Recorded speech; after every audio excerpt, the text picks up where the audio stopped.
I'm here at Heritage Square. This place has a unique collection of buildings, whether it's homes or businesses within the Los Angeles area.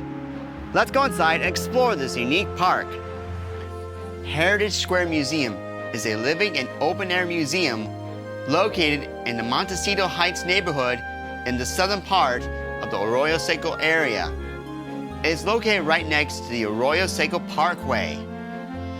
This living history museum showcases the development of Los Angeles through historical architectural examples, with the goal being to preserve, collect, and interpret the architectural, physical environment, and culture of Southern California during the first 100 years of statehood from 1850 to 1950. This museum is open on Saturday and Sundays from 11 a.m. to 5 p.m. and is a great place to learn about an often overlooked part of Los Angeles history, the Victorian era. Come on, let's go explore this place.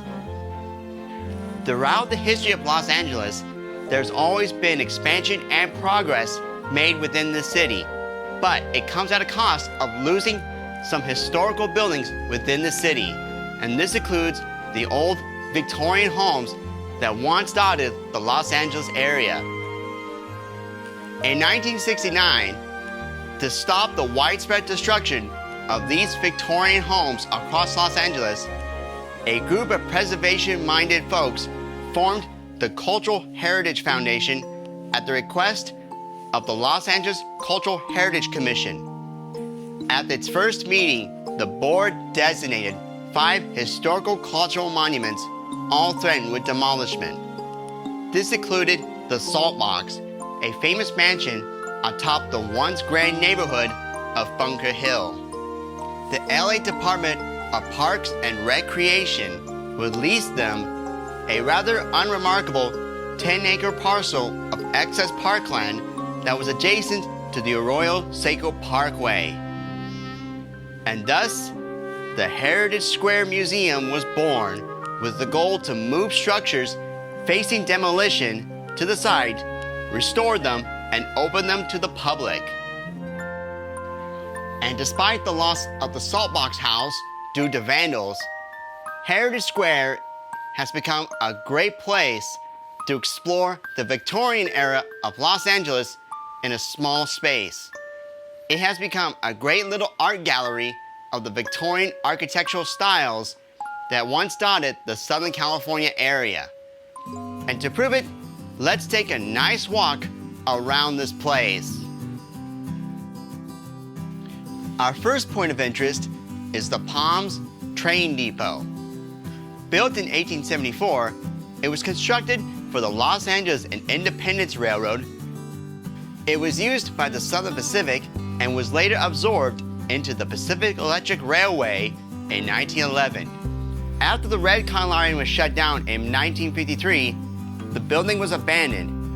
And despite being used as a meeting place for the Boy Scout troop, it mostly laid abandoned until the Los Angeles Fire Department condemned the structure.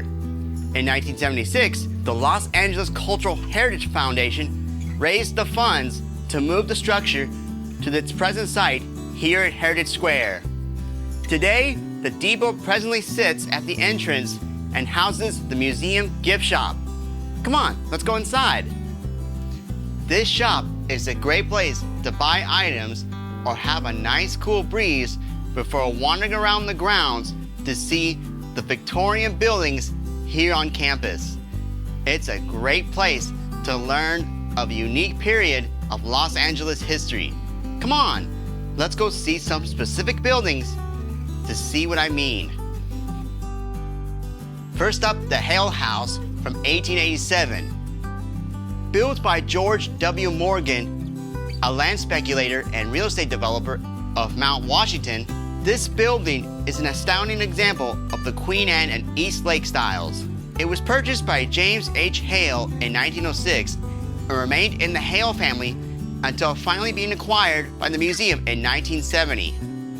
The exact colors of the Hale House were reproduced from chips of the original colors found on the house during restoration. Sharp eyes may recognize the Hale House, for it appeared in the Disney film Saving Mr. Banks. Right next door is the Shaw House, or Valley Knudsen Garden Residence. This home has a unique style for the West Coast, for it's a Second Empire home with a French mansard roof. It is smaller in scale than the Hale House. Next up is a great example of a simple middle-class home from downtown Los Angeles. The John J. Ford House from 1887. John J. Ford was a well-known wood carver whose works include the carvings for the California State Capitol, the Iolani Palace in Hawaii, and even Leland Stanford's private railroad car. Right next to the Ford House is the School Garden. Created as part of Heritage Square's education program, it shows kids from the community how their food is planted, grown, and cared for. And they even have a little chicken coop. Another building worth looking at is the Lincoln Avenue Methodist Church. Built in 1897, it was located on 732 North Orange Grove Boulevard in Pasadena. In the Capitol Gothic and Queen Anne styles, the floor plan also follows the Methodist traditions of non-axial plans. Now behind the church is a lovely recreation of the Colonial Drugstore in Highland Park. Founded by George Simmons in 1918, this reproduction was funded by the Simmons family to house their immense collection of vintage medication and cosmetic products, and is a great example of a turn-of-the-century drugstore. But it's not just buildings that are being represented here. Check out Algiers Landing Traction Company car number 72. Brought here from a restaurant in New Orleans, this car is a great representative of the streetcar systems that used to dot the Los Angeles area. And there's also this large boxcar from the Denver Rio Grande Western, which sits next to the Palms train station. This boxcar used to haul sugar loads from the Lehigh Sugar Company in Utah down to Los Angeles, and is a great visual of the heavy iron railroads that operated within the Los Angeles area. And that was our tour of Heritage Square Museum. I hope you had a fun time and can't wait for more adventures. Until then, like, comment, and subscribe for future adventures. Anyway, see you later, folks, and may your gifts bless the world.